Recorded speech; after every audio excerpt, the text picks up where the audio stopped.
Usiku ulikuwa umefika kijijini cha wavuvi. Anga lilikuwa giza na tu mwezi ulionyesha mwanga hafifu juu ya maji ya bahari. Salim alikuwa amelala kitandani kwake, lakini usingizi wake haukuwa wa kawaida.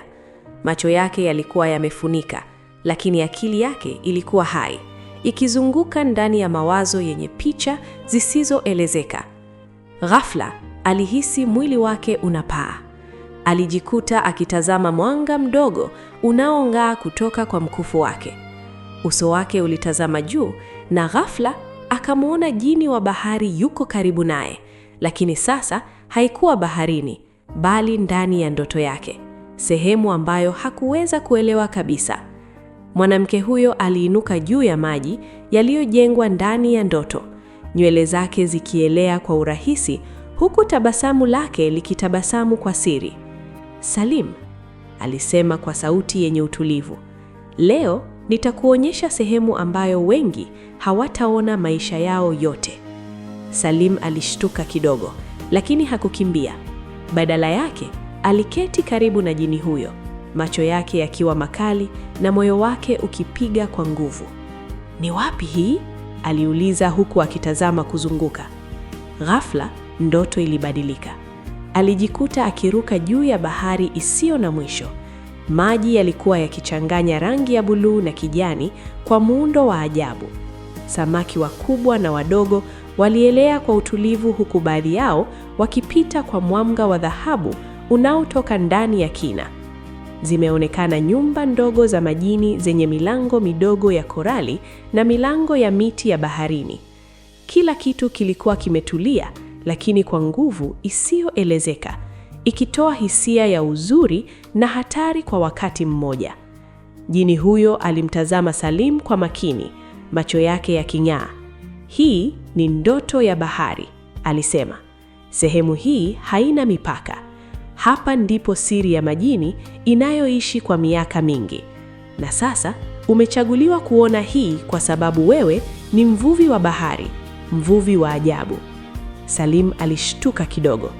"Mimi nimechaguliwa? Kwa nini mimi?" aliuliza. Jini akacheka polepole, sauti yake ikijaa utulivu. "Bahari inaona moyo wa mtu, moyo wa kweli. Na wewe Salim, moyo wako umejaa huruma, ujasiri na heshima kwa kila kiumbe. Hivyo umechaguliwa kuingia ndani ya ndoto hii na kuona kilichofichwa kwa wengi." Mawimbi ya ndoto yalipiga kwa nguvu kidogo, na Salim aliona mji mkubwa zaidi ukiibuka chini ya maji. Majengo yake yalikuwa yamejengwa kwa korali nyeupe na samaki wakubwa walikuwa wakiendana kwa uhuru kati ya nguzo na mitaa midogo ya maji. Pengine kulikuwa na mlango wa dhahabu uliokuwa unang'aa, ukionekana kuwa ni sehemu ya siri ya kweli ya majini. Ghafla aliwaona viumbe wa ajabu wakitembea kwa heshima ndani ya maji. Kila mmoja alikuwa tofauti, baadhi yao wakiwa na sura za samaki, wengine wakiwa na sura za binadamu, lakini na nguvu za ajabu. Salim alihisi baridi ikipita mwilini mwake, lakini sio hofu, bali hiari ya kushangaa na kuogopa kidogo. Jini wa bahari alimkumbatia kidogo Salim ndani ya ndoto hiyo, sauti yake ikitulia moyoni mwake. "Hapa kuna siri ya kwanza ya bahari, Salim. Majini yanayoishi hapa hayana tu majina na rangi zao, bali kila kiumbe ana jukumu. Huu ni mpangilio wa amani na ulinzi. Na sasa nitakuonyesha jinsi mkufu wako unavyoweza kugusa dunia hii." Salim alishika mkufu wake mkononi na ukutazama kwa makini. "Huu mkufu ni nguvu gani?" aliuliza kwa mshangao. Jini akacheka polepole, macho yake yaking'aa. "Huu ni mkufu wa uaminifu, Salim. Utumike kwa moyo safi na roho nzuri. Utakuwezesha kuona siri za majini, kugundua hatari na kulinda wengine waliotulia ndani ya bahari. Lakini ukiutumia vibaya, kuna hatari kubwa. Huu ni mwanzo wa safari yako." Salim alijikaza macho, akiona kila kitu kinapita haraka mbele yake. Samaki wakikimbia, majengo ya majini kipinduka kwa mendo wa ajabu, na nuru ya dhahabu kutoka mkufu wake ikichanganyika na mwanga wa jini. Alijua ndani ya moyo wake kuwa hii ndoto ilikuwa mwanzo wa safari isiyo ya kawaida. Ghafla, jini alimkumbatia kidogo Salim ndani ya ndoto hiyo, sauti yake ikitulia moyoni. Kesho, Salim, utarudi baharini halisi na nitakuonyesha vitendo. Hapo ndiko utakapojifunza kwanza kutumia nguvu yako kwa busara. Lakini kumbuka, moyo wako lazima uwe safi na heshima yako kwa bahari lazima iwe kubwa, kwa sababu majini hayachukii uovu. Salim alifumbua macho polepole. Alikuwa amepata mtazamo mpya juu ya bahari, viumbe vyake na nguvu za mkufu wake. Lakini hakuwa na uhakika ni nini kingekuwa kesho na kama angeweza kudumu kuwa mtu safi moyoni kuishi na siri hizi. Mwisho wa ndoto. Salim alijikuta kitandani, usingizi ukiendelea kuondoka, huku akili yake ikijaa picha ya mji wa majini, viumbe wa ajabu na jini ambaye alikuwa rafiki yake wa kweli. Moyo wake ulikuwa umejaa mshangao na hofu kidogo, lakini pia hamu ya kuelewa zaidi siri ya majini. Salim alifumbua macho polepole. Alikuwa bado amelala juu ya kitanda chake cha mbao ndani ya nyumba ndogo ya udongo. Mwanga hafifu wa mwezi ulikuwa unaingia kupitia dirisha dogo lililokuwa pembeni ya ukuta. Kwa sekunde chache alibaki kimya akitazama paa la nyumba yake, huku pumzi yake ikienda juu na chini kwa kasi kidogo. Ndoto ile ilikuwa halisi sana kiasi kwamba bado alihisi kama alikuwa ndani ya maji ya bahari.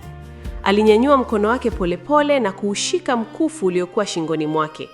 Mkufu ule ulikuwa bado unatoa mwanga mdogo wa dhahabu uliokuwa unawaka polepole kama nyota ndogo. Salim alikunja uso kwa mshangao. Kwa hiyo haikuwa ndoto ya kawaida, alinong'ona polepole. Moyo wake ulikuwa bado unapiga kwa nguvu, huku akili yake ikijaa picha za mji wa majini aliyouona ndani ya ndoto. Alikumbuka majengo ya korale, samaki wakubwa waliokuwa wanapita kwa utulivu na viumbe wa ajabu waliokuwa wakitembea ndani ya maji kana kwamba walikuwa wakilinda siri kubwa ya bahari. Lakini kilichomshangaza zaidi kilikuwa maneno ya jini yule wa bahari. Alimwambia kwamba amechaguliwa. Salim alikaa polepole kitandani huku akishika mkufu wake kwa nguvu kidogo. "Mimi ni mvuvi tu," alisema moyoni. "Kwa nini bahari ichague mimi?" Nje ya nyumba, upepo mdogo wa bahari ulivuma na kufanya makuti ya paa la nyumba yake kutoa sauti ya taratibu. Mbali kidogo, mawimbi yalikuwa yakipiga ufukweni kwa sauti ile ile ya kawaida ambayo Salim alikuwa ameizoea tangu akiwa mtoto. Lakini sasa sauti ile ilionekana tofauti kidogo masikioni mwake. Ilionekana kama sauti iliyokuwa inamuita. Salim alisimama kutoka kitandani na kusogea polepole hadi dirishani. Alitazama mbali kuelekea upande wa bahari. Mwanga wa mwezi ulikuwa unaangaza juu ya maji na kufanya uso wa bahari uonekane kama kioo kikubwa cha fedha. Kwa sekunde chache alihisi kama kuna kitu kilikuwa kinatembea ndani ya maji yale. Lakini alipokaza macho yake, hakukuwa na kitu kinachoonekana wazi. Alitikisa kichwa chake kidogo na kujirudisha kitandani. Hatimaye usingizi mdogo ukamchukua tena, lakini safari hii haukuwa mzito sana. Asubuhi ilipofika, jogoo wa kijidi alianza kuwika kwa nguvu. Mwanga wa jua ulianza kupenya polepole ndani ya nyumba kupitia mianya ya paa.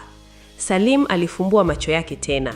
Sasa moyo wake ulikuwa umetulia kidogo, lakini bado mawazo yake yalikuwa yanazunguka juu ya ndoto ile. Aligusa mkufu wake tena. Mwanga wake ulikuwa umetoweka, lakini bado alihisi joto kidogo ndani yake. Mama yake alionekana tayari ameamka upande wa pili wa chumba, akiwasha moto mdogo wa kuni kwa ajili ya chai ya asubuhi. "Salim, umeamka?" mama yake aliuliza kwa sauti ya upole. "Ndiyo mama," Salim alijibu huku akisimama. Lakini ndani ya moyo wake alijua jambo moja: lazima arudi baharini leo. Ndoto ile haikuwa tu ndoto, ilikuwa mwaliko. Sini inahamia inamuonesha Hamadi akiwa bado ndani ya msitu ule mzito mbele ya mganga Ngobe. Moto ule uliokuwa mbele yao ulikuwa sasa unawaka kwa nguvu zaidi, na mwanga wake ulikuwa unafanya vivuli virefu vya miti kuonekana kama viumbe wakubwa waliokuwa wamesimama kimya. Mganga Ngobe alikuwa amekaa chini mbele ya alama zile za uchawi alizochora ardhini. Macho yake yalikuwa yamefungwa huku midomo yake ikitamka maneno ya ajabu ambayo Hamadi hakuweza kuyaelewa. Kila aliposema maneno hayo, upepo mdogo wa bahari ulivuma ghafla ndani ya msitu, kana kwamba nguvu fulani zisizoonekana zilikuwa zinaitika mwito wake. Hamadi alisimama karibu akitazama kila kitu kwa makini. Ndani ya moyo wake kulikuwa na mchanganyiko wa woga na tamaa kubwa ya nguvu. Alikuwa amekuja kwa mganga huyo kwa sababu moja tu. Alitaka kuwa mtu mwenye nguvu kuliko mtu yoyote katika kijiji. Baada ya muda, mganga Ngobe alifumbua macho yake polepole. Alimwangalia Hamadi kwa macho makali yaliyong'aa ndani ya mwanga wa moto. "Nilikuambia nguvu za biza zina gharama," alisema kwa sauti nzito. Hamadi akameza mate kidogo, lakini akatikisa kichwa. "Niko tayari," alisema. Mganga Ngobe akachukua bakuli ndogo iliyokuwa imejaa maji meusi. Akaiweka katikati ya alama za uchawi. Kisha akaanza kutamka maneno ya ajabu mengine. Maji ndani ya bakuli lile yakaanza kutetemeka polepole. Hamadi akakaza macho yake kuangalia. Ndani ya maji yale, ghafla akaanza kuona picha ikitokea. Picha ya kijiji chao, na kisha picha ya mtu aliyekuwa akitembea kuelekea bahari. Hamadi akasogea karibu zaidi. "Huyo ni Salim," alisema kwa mshangao. Mganga Ngobe akatabasamu kidogo kwa njia ya kutisha. "Ndiyo," alisema. "Na kijana huyo ana kitu ambacho kina nguvu kubwa kuliko unavyofikiria." Hamadi akakunja uso wake kwa sauti ya chini. "Kitu gani?" aliuliza kwa sauti ya chini. Mganga Ngobe akanyosha mkono wake juu ya bakuli lile.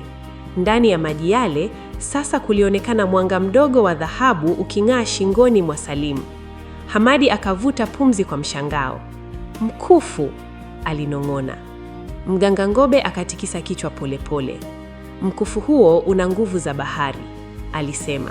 "Na kama utaweza kuupata, utakuwa na nguvu kubwa sana." Macho ya Hamadi yakang'aa kwa tamaa. Sini inaturudisha pale Salim alipokuwa akitembea juu ya mchanga wa ufukwe asubuhi ile mapema. Boti ndogo ndogo za wavivi zilikuwa zimefungwa pembeni ya mikoko, na baadhi ya wavivi walikuwa tayari wanaanza kuandaa nyavi zao kwa safari ya bahari. Lakini Salim hakuwasikiliza sana. Mawazo yake yalikuwa mbali. Alitembea hadi karibu kabisa na maji. Mawimbi madogo ya bahari yalipiga miguu yake kwa upole. Alishika mkufu wake tena. "Ulisema utanionyesha vitendo," alinong'ona polepole. Kwa sekunde chache hakuna kilichotokea. Lakini ghafla maji ya bahari yakaanza kung'aa kidogo mbele yake. Salim akashtuka na kusogea hatua moja nyuma.